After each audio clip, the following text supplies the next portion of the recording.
In this video, we are going to cover the core concepts of four-stroke cycle, engine capacity, torque, and power. The most common kind of car engine is the four-stroke engine, named after the four strokes the piston must travel to complete one cycle of combustion. These four strokes are affectionately known as suck, squeeze, bang, and blow. The first stroke moves down the piston while a fuel-air mixture is sucked into the combustion chamber. The second stroke moves the piston up the cylinder again, compressing the mixture. The third stroke starts with a bang, as the spark plug ignites the compressed, explosive mixture. The expanding gas from this explosion pushes down the piston and thus generates power. The fourth and final stroke moves the piston up, pushing the exhaust out of the combustion chamber. During this cycle, the exhaust and intake valves open and close at appropriate times to allow for fuel mixture intake, its compression, and exhaust to be blown out. Engine sizes are generally measured in capacity, either in litres, cubic centimetres, or cubic inches. An engine's capacity is the maximum volume for each cylinder, multiplied by how many cylinders the engine has. This is an example with a 2-litre inline-4 engine. Here, the four cylinders each have a maximum volume of half a litre. Larger capacity engines have the potential to make more power, but they will normally use more fuel. This is due to the extra friction caused by the larger surface area of the engine's internal components. There are two distinctly different measurable quantities an engine produces: power and torque. You can think of torque as how strong the explosions push against the pistons. Power is a combination of how big the explosions are and how many happen per second. Power is the only useful measure of how hard the engine can accelerate a car. Torque just helps describe how that power is delivered. Power is the measure of how much work is done per second. Torque is the measure of force. I'll give you an example in the form of a problem commonly faced by us Australians. Your mates, Steve-O and Robbo, have to move 8 slabs of beer from the tray of Robbo's ute to the shed. Robbo decides to carry 4 slabs at once. This makes him pretty slow, so he takes 4 minutes to get to the shed. Steve-O decides the best way is to carry 1 slab at a time, but to run to the shed as fast as he can. This only takes him 1 minute to go to the shed and back. They both do the same amount of work, moving 4 slabs in 4 minutes. And thus they both make the same power, but they have 2 different ways of doing it. Robbo uses a lot of strength, but walks slowly. He is a high torque, low RPM engine. Steve-O uses less strength, but runs a lot faster. He is a low torque, high RPM engine. A different perspective is to see an engine as an air pump. To make more power, you need to pump more air. This can be done by having a bigger capacity, sucking in more air with every stroke, giving you stronger bangs and more torque, or by making the engine run to a higher speed, sucking in more air every second, making more bangs every second, which makes more power from the same amount of torque. Engines, like most things, are a series of trade-offs. Making more power from an engine might come at the expense of worse fuel economy, higher emissions, and lower durability. Your job will be to produce engines suitable to your desired application. This could be anything from supercar engines that live fast and die young, to a long-lasting, durable family car motor.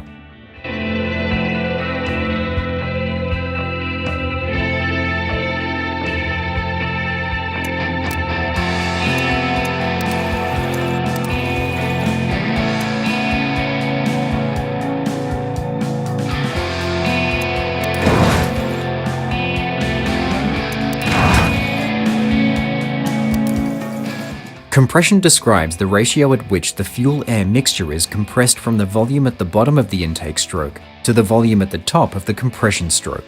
More compression lets you extract more energy from the same amount of fuel, gaining you power for free. But there are a couple of serious trade-offs. Higher compression will cause a hotter burn of the fuel-air mixture. This increases the engine's output of harmful nitrogen oxides, NOx. Although the effect can be counteracted by the use of a 3-way catalytic converter. The hotter temperatures can also cause premature ignition of the fuel-air mixture. This is known as knocking and can be very damaging and destructive to the engine. Higher octane fuels are more resistant to knocking, Thus, many highly tuned engines require premium fuels with high octane ratings.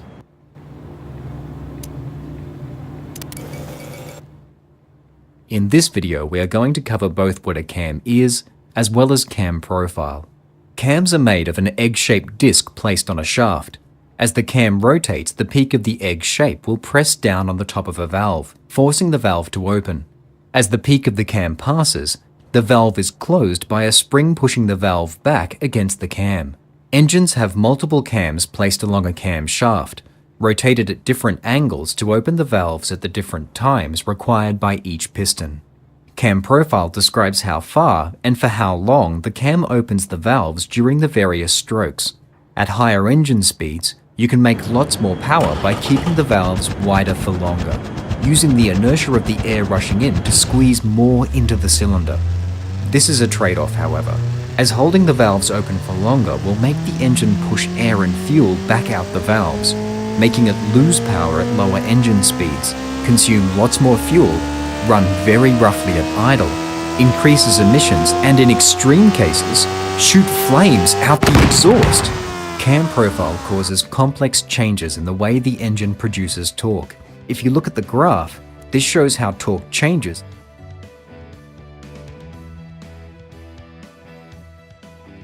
The high values only become usable with very high revving engines.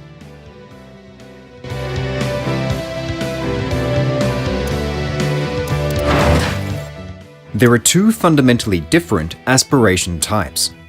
Naturally aspirated engines are basic four-stroke engines, where the engine sucks in air purely through atmospheric pressure and the suction of the piston traveling down the cylinder. Forced induction refers to any method used to force air into an engine at greater than atmospheric pressure. This allows the cylinders to fill with more air than they can inhale through suction alone, effectively increasing the capacity of the engine.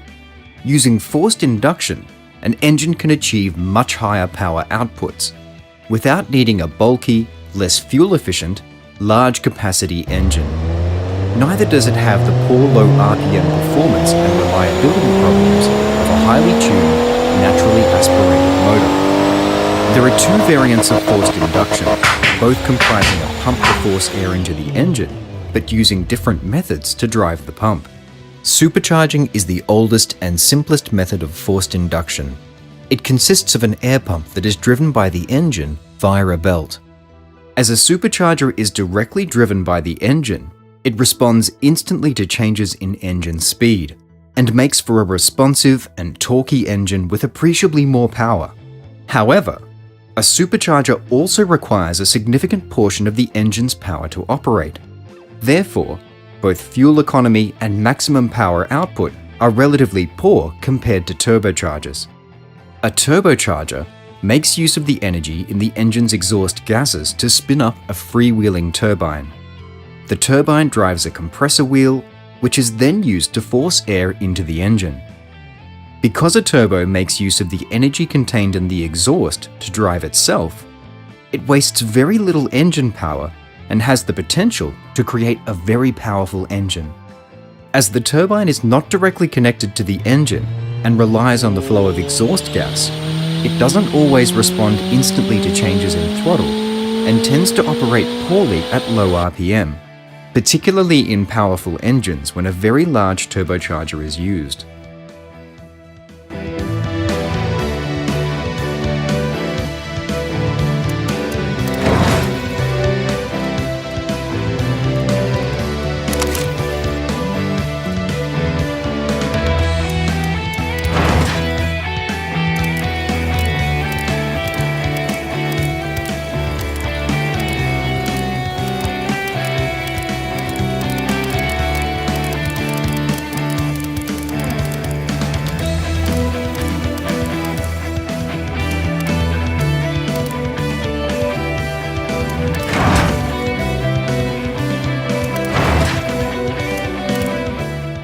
Fuel mixture adjusts the average air-fuel ratio the engine is using.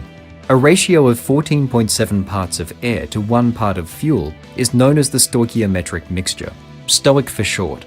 This is the ideal ratio at which there is the exact amount of air to fully combust all of the fuel. A mixture with more fuel than stoic is known as rich. A rich mixture can produce more power and burns cooler, so is less likely to knock. However, tends to produce more emissions as some of the fuel remains unburnt. The opposite of this is a lean mixture where there is less fuel than stoic. This is great for economy, but has the opposite effects to a rich mixture. Therefore, a lean mixture will produce less power and burn hotter, so is more likely to knock.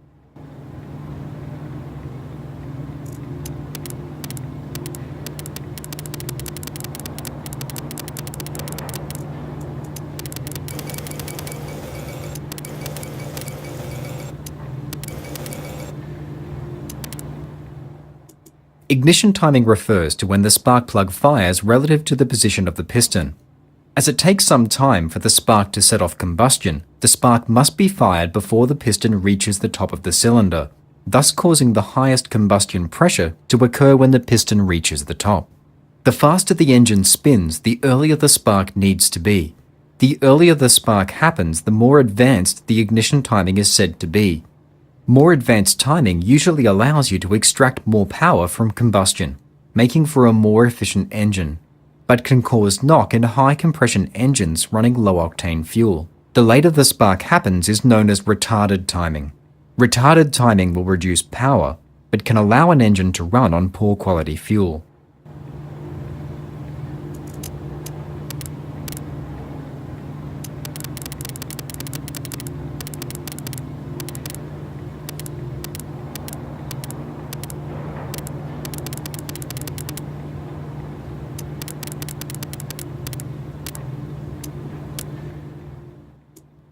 The RPM limiter restricts the maximum RPM the engine can reach either by a fuel cut or a spark cut.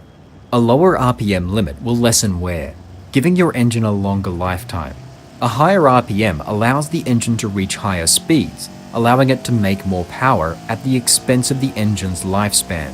If you over-rev an engine too much, it will shorten its life, or at worst, cause it to throw its internal components out the side of the block.